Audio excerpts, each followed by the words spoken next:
Hi everyone. Gamma. I love him. What day was that? Hi Gamma. Oh my god.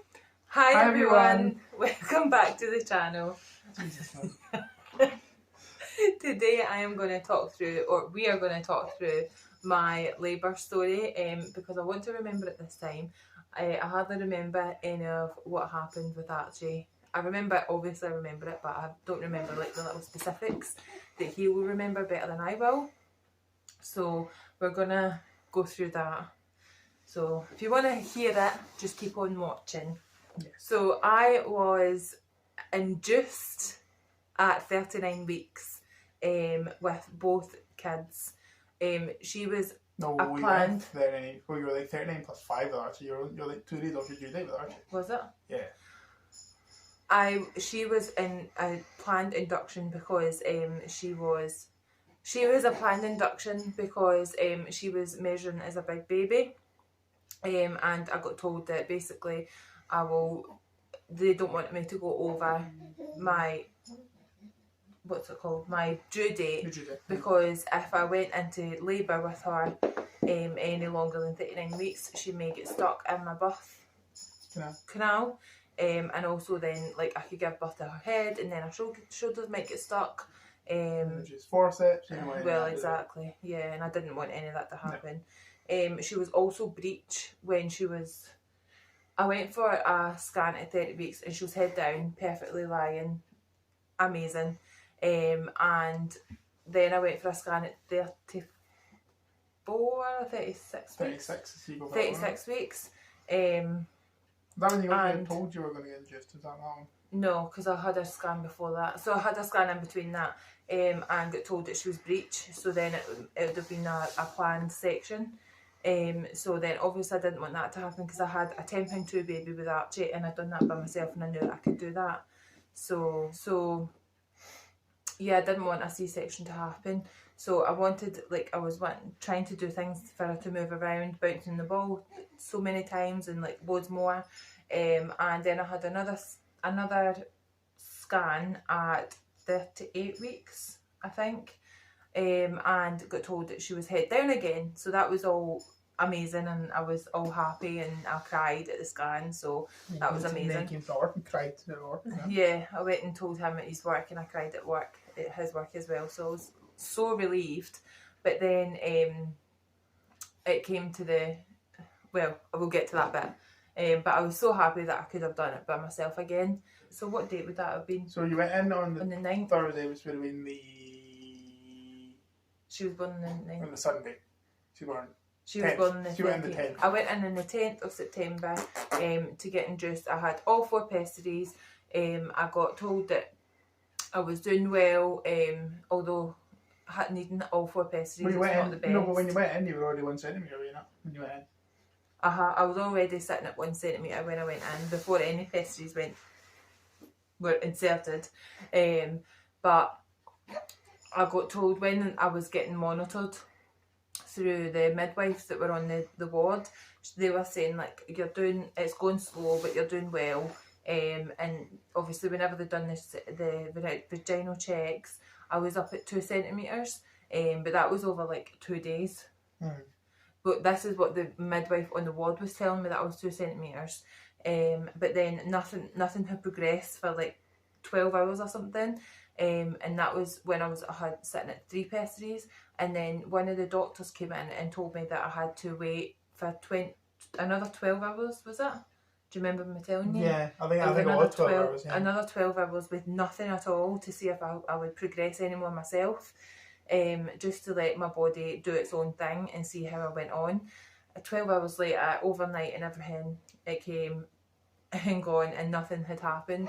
So I got my 4th pessary in and they were hoping that I was going to go so well. Was that the Saturday then you had that done? I think so, aye. You were taking down 4 in the morning on the Sunday to go to the ward.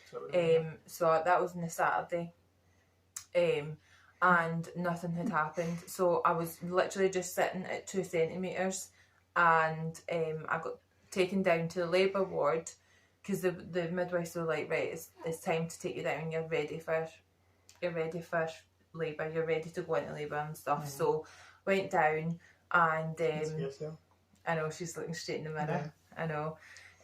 Went straight down at like 4 a.m. because you came in like dead early. Didn't you? I went. So on the Saturday it was really bad rain. So instead of me driving all the way back here when the roads are all normally flooded, I went and stayed at Mum's because Mum was here with Archie anyway. Yeah. So I went and stayed at Mum's, thinking I'll get a nice long lie because Archie was. This is what he always wishes for: is a nice long lie. Yeah. No, because I thought because Mum's over with Archie. I don't have 2 kids at that time with it. I had one, and he was being looked after. So, and then you phoned me at like 4:15 in the morning, something like that. Aye. To tell you that I was going to say down. That's me getting taken down. Can you come in? And I was like, right, okay. And then I kind of got up and got ready and came in. Yeah. So I came in about near 4:45 by the time I got in. Something like that. Yeah, because I was down in the labour ward for about an hour by myself. I remember that.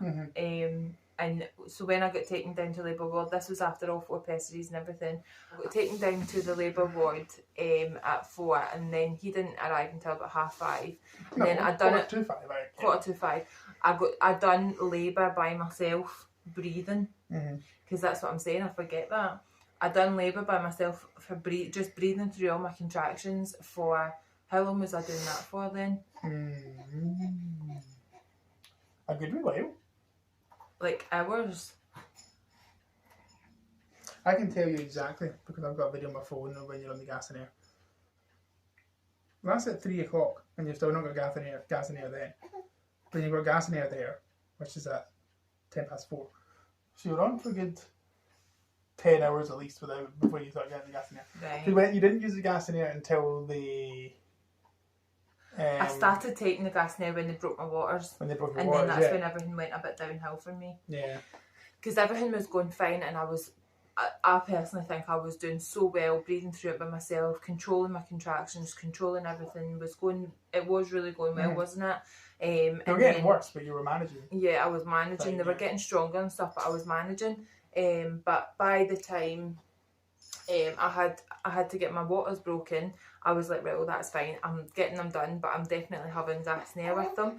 So then the doctor came in, and I remember if you've never had gas and air before, when you take it for the first time, it makes you feel so ill, and it makes you feel so spaced out and everything. But you have to, keep on going with it. Although you don't want to, you have to keep on going with it. And my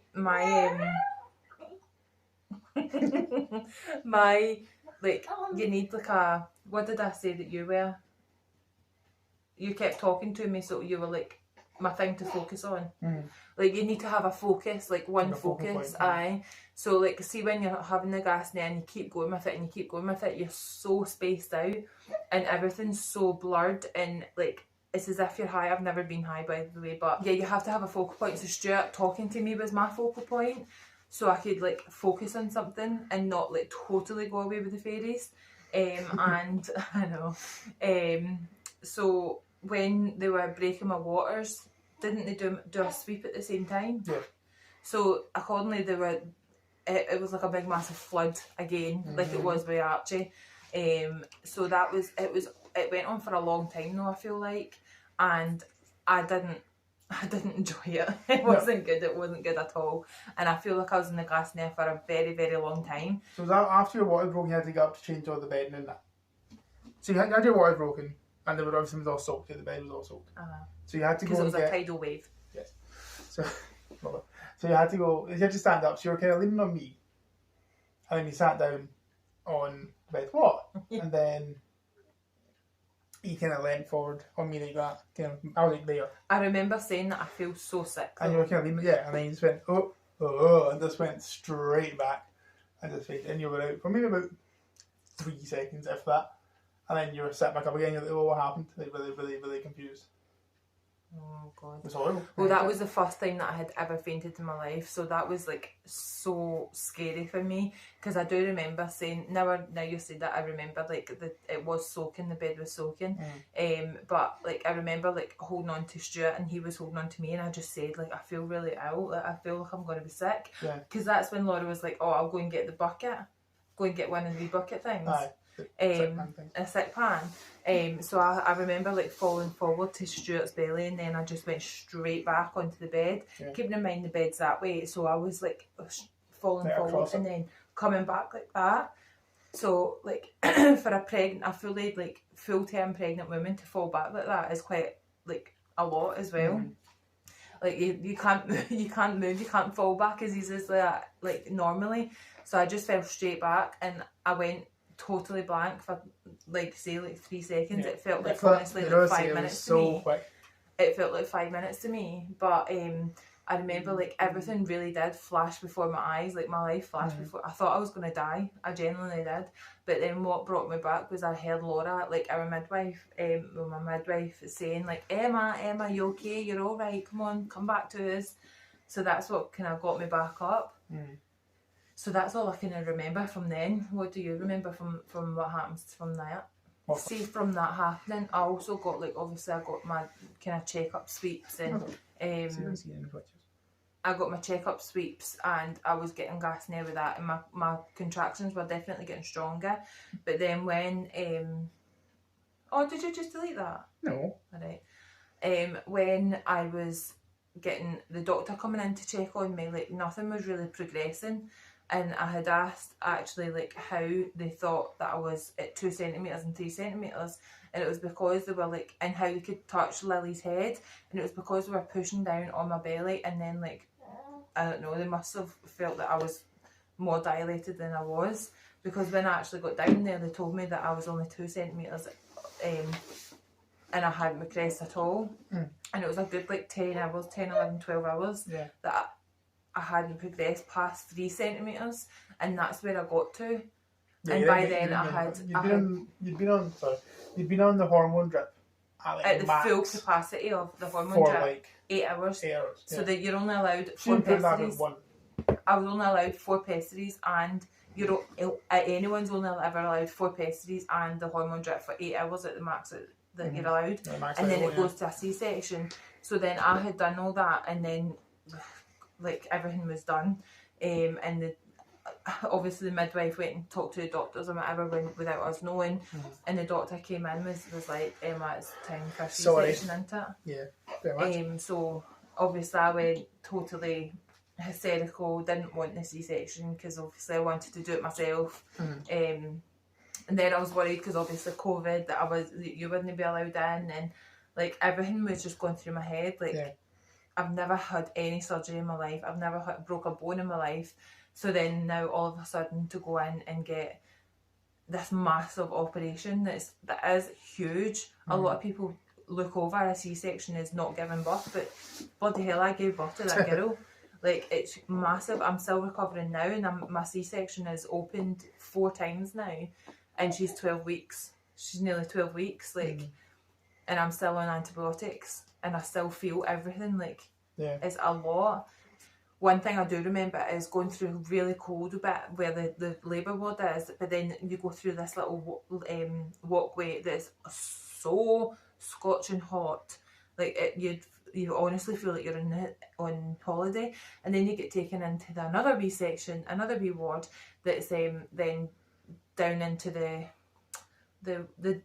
surgery room. So theatre. that's the theatre. That's it. Down to the theatre, and that's obviously dead white and sterile and horrible. Like, it's so. The only equipment, or the only things that are in there are the equipment that the doctors and nurses need. And it's so scary, it really is. And I got told that, like, I always asked, before I got taken down, I asked, is there going to be gas and air down there? Because I am so scared about another epidural not working, because I had an epidural with Archie and it didn't work. Well, I attempted epidural. And attempted epidural from this anaesthetist, and it didn't work at all. So I was scared that was going to happen again, but I ended up getting a epidural and a spinal. So I got told that there was going to be gas and air down at the theatre, and then I asked for it, then got told it wasn't down there, and then I cried, and then someone brought gas and air for me to get the epidural and spinal. And that took a wee while. Hey baby, can you take her? Oh my gosh, she's so... So here's Lily. Here's Lily come to say hiya. And that took a long time, but obviously having that medicine in your back, it comes on so quickly. And that's what the anaesthetist did tell me straight away, that it will come on quite quickly. The medicine can work so fast. And it did, believe me, it did. By the time I had turned my bum around, like, I couldn't feel anything else. And then when I had got told to lie down, everyone was round about me and telling me, Emma, lie down, Emma, move over, Emma, do this, Emma, do that. And I'm like, I can't, I'm literally numb. I can't move anything. And then they do... I remember hearing all that. You remember hearing all that? So he's standing outside the door, not being able to do anything. Obviously, you can't help me. You're not allowed in until you've got everything done in there. I'm sorted and ready to go. But I remember him like doing the cold test. Like, it's a cold spray. Like, see how like you use freeze spray for chocolate to make them go together. I mean, I was going to go with freeze spray for like deep freeze, but you will. Well, same thing, isn't it, really? Cold spray, anyway. But they do that, so basically you're numb from the nipple down. Like, you can't feel a thing, and you're literally lying there like Jesus, like this. That's when you're sleeping.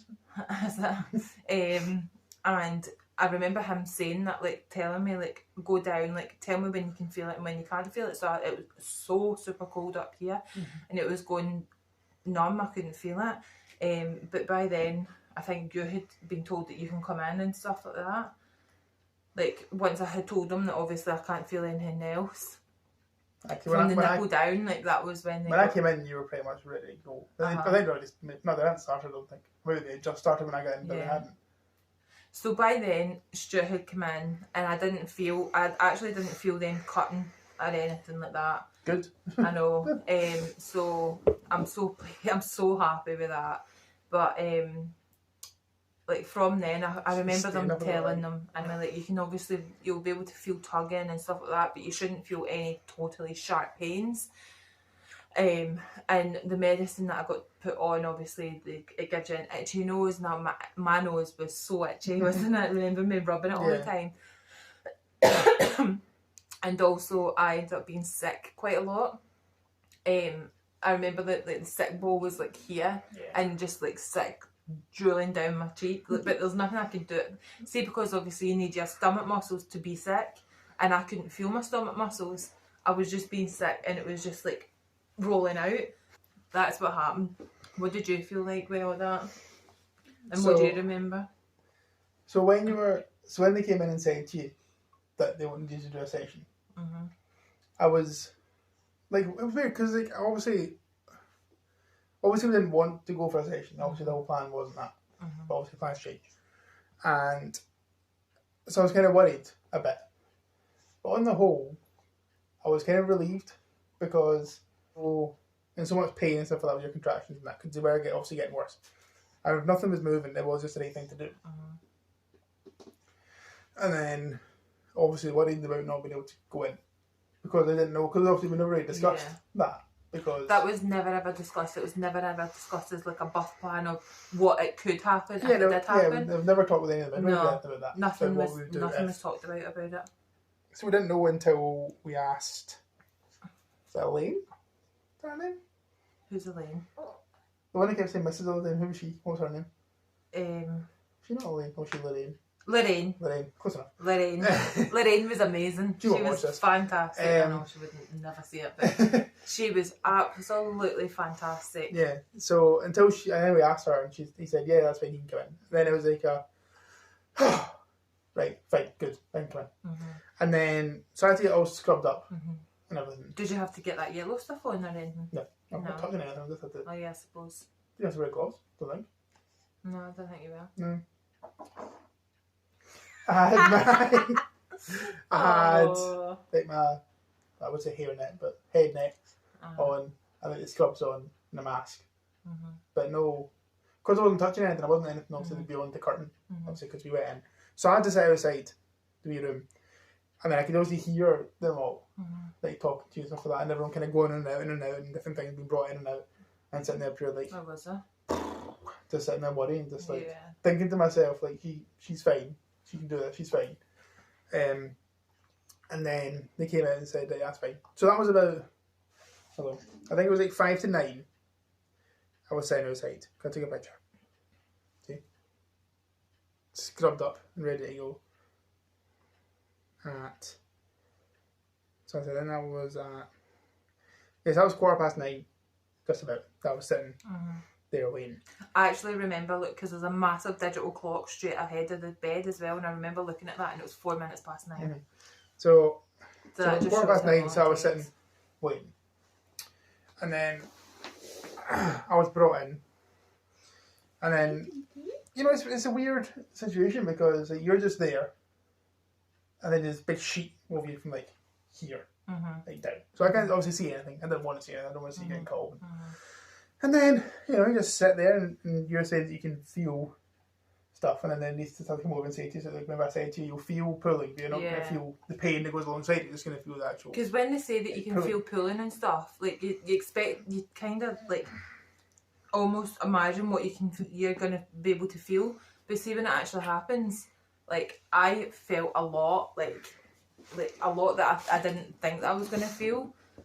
So that's why I was like saying to the anaesthetist, like I can feel things. Because you were like panicking, you're like kind of crying and saying you can feel it, and they're all just like, listen, yes you can, you're going to be able to feel stuff pulling, but and then it didn't seem to feel like we were in that long. I was in with you that long until she was born. So she was born at 9:52. So that shows how long it takes, though. So yeah, so I was sitting outside. I don't know how long, maybe 5 minutes. I thought that went 5, maybe even 10. So I was probably in there for about at least half an hour until she was born. She's so windy. That's more than wind. I know.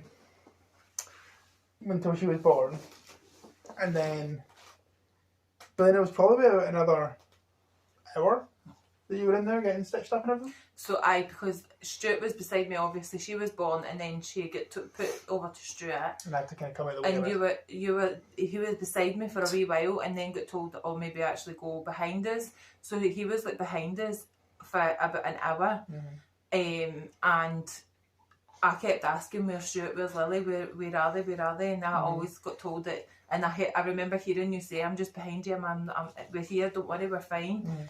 Because obviously I was worrying about them, even though I was in the operating table getting taught everything else. So because that first picture that I took of you and her holding her, was at like 11 o'clock.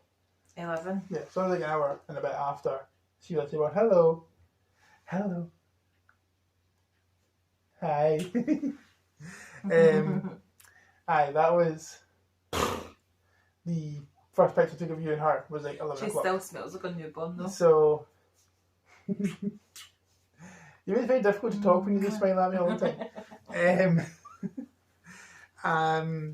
She loves listening. She's totally distracted. She loves listening though. She really loves listening. Alright, so about an hour after she was born, just over an hour. Of you getting all stitched up and everything like that, and they had to give you more. Because I did. You started to feel it, so you had to get I could feel it more than normal. So they topped up my anaesthetic. I remember that. And then you came out, and then it was fine. But do you know the weird thing was that I found that was so strange is I could almost feel them like tugging up at my ribs, up at my boobs and stuff, and that was the weirdest thing about it. Is like, although they literally cut above your pubic bit, above your pubic area, and like tug about and move things about down there, I could almost feel them at the top at my ribs and pulling about my lungs, and it was the weirdest feeling. Because if you think about what they're doing, it was the strangest feeling ever. Of course it would be. Because the thing about it, they're moving. You have to move stuff out of the way to get into. Because obviously all your organs have obviously moved up for the baby to move in as well. So you're going to feel them kind of going in, and even if it's like their hands are going in, you're going to feel the forearms doing something else and something else. You're going to feel them kind of moving. That's so upwards. Scary. That's scary. But then look what appeared. I know. So she was born at 9:52, and then they were like obviously operating for another hour or something after that, and then we weren't out until probably 11-ish. 11-ish. And then again, Lorraine was the one that was looking after us, and she was honestly fantastic, wasn't she? She was. So you were in the ward until about 3 or 4 in the morning. Yeah, or something like that. And you wanted me to stay because you were worried about me driving home. We were exhausted. Both of us were totally exhausted. Oh. So that's why I didn't want them to drive, even because obviously it's driving in the dark, sleepy enough. So then when you're exhausted and driving in the dark, anything could happen. I've been up for like 24 hours. But I haven't only had, so since like the Saturday morning, I think I've only had like 3 hours sleep. So I've had like, nah. And I had obviously been up that long plus more. Yes, and I hadn't eaten properly, I hadn't drank properly. So I was done in. She had went on to, I got told to try and put her on the boob, and because I wanted to try and breastfeed. She went on immediately. Oh, she went on like a dream, honestly, and she went on each boob for about 45 minutes each, because she's just a little champ, and we've been doing so well since. Yeah. Like, I'm still kind of feeding on demand with her, because why not? Because she's still a newborn, she's still in the 4th trimester, everything's still going great. But like I said at the start, my scar has opened. Now this will be the 4th time it's opened again, and this is third course of antibiotics. My 3rd course of antibiotics. So I'm still trying to heal. But I just wanted to make sure that I could like watch this back as well and remember what's happened, and seeing Lily at this stage, and even in the little videos, because I love watching back Archie's little videos that I've done of him. So I know. But yeah, that was. What do you feel like in a roundup? How do you think that I done, and what do you think? I think you did amazing, considering that your entire plan completely fell apart. I think you did. That's a bit. Yeah. So I got told as well. Like, I got the midwives on the ward at first could only feel her head because they were moving her down so much. So she hadn't even moved past my pelvis. Yeah, she was still. I was at 3 centimeters, and she was still very, very, very high up. Yeah. And my cervix. Is that? No, that's no. My cervix is a thing that opens. I don't know.